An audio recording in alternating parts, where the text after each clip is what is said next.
Hello, I'm not wearing my glasses today. Today's video is going to be very different. I'm just going to talk about...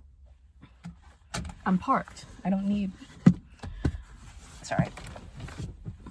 Hey guys, today's video is going to be like a little different.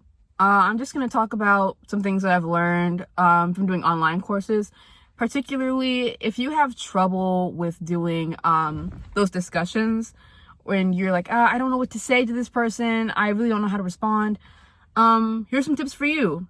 How I categorize things is to do it by questions, comments, and critiques. Let's say you have an assignment on Jupiter, right?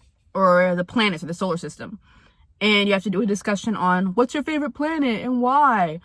And someone, let's say Charlie in your class, says, I like Jupiter.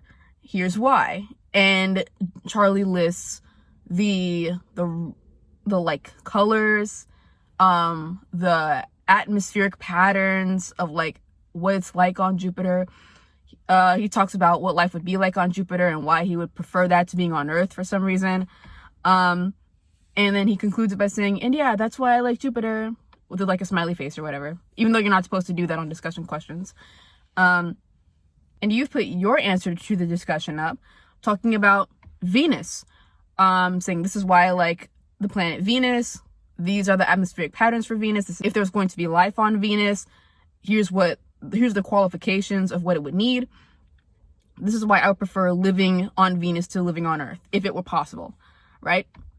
And so you look at Charlie's discussion and you're like, how do I respond to this without saying great job or great work? I had to switch angles because leaving my phone on my steering wheel wasn't very helpful. Who knew? But anyway, so you wrote on Venus, Charlie wrote on Jupiter, and you're not sure what to say to Charlie. You should always line everything up you should always have an outline for anything that you write, whether that be something persuasive, something informative, or even something like a discussion post. So you would have questions, you would have comments, and you would have critiques. And you can switch this, you can flip-flop it up any way you want. But I usually do comments, like this is where you would put something like, great work on, blah, blah, blah. We'll get to that in a moment. And then you do questions, or why is Jupiter, blah, blah, blah, blah, blah, blah. I thought blah, blah, blah, blah. And then critiques.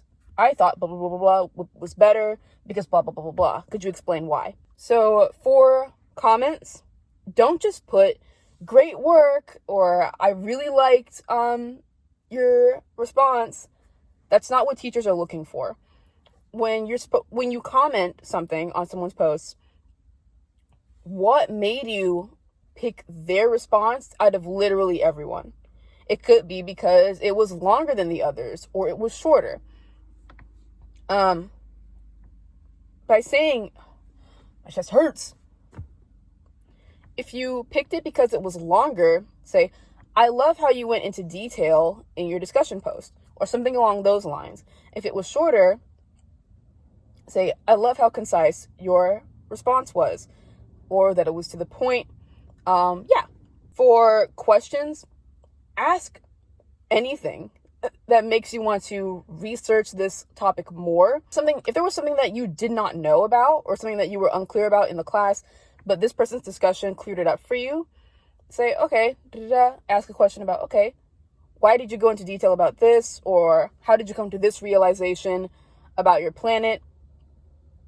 Or where did you get this resource from if they didn't put their source? Keep it lighthearted. Try not to go in too deep with questions unless you really want to. Because chances are you're not going to get a whole like Instagram threads, like did I say Instagram threads? That's Twitter or X, whatever you call it. Or like a whole like comments about discourse about planets. That's not what other students are going to do, because especially if you're doing an online course, they probably have an entire like life. Like they probably have like a job or they have kids, so they're not going to be texting you back and forth. But just putting a few questions about, hey, this intrigued me. If you wanted to, if someone was going to answer it, they could. But if not, that's cool. And then for critiques, try to just put this in the form of advice, not necessarily critiques.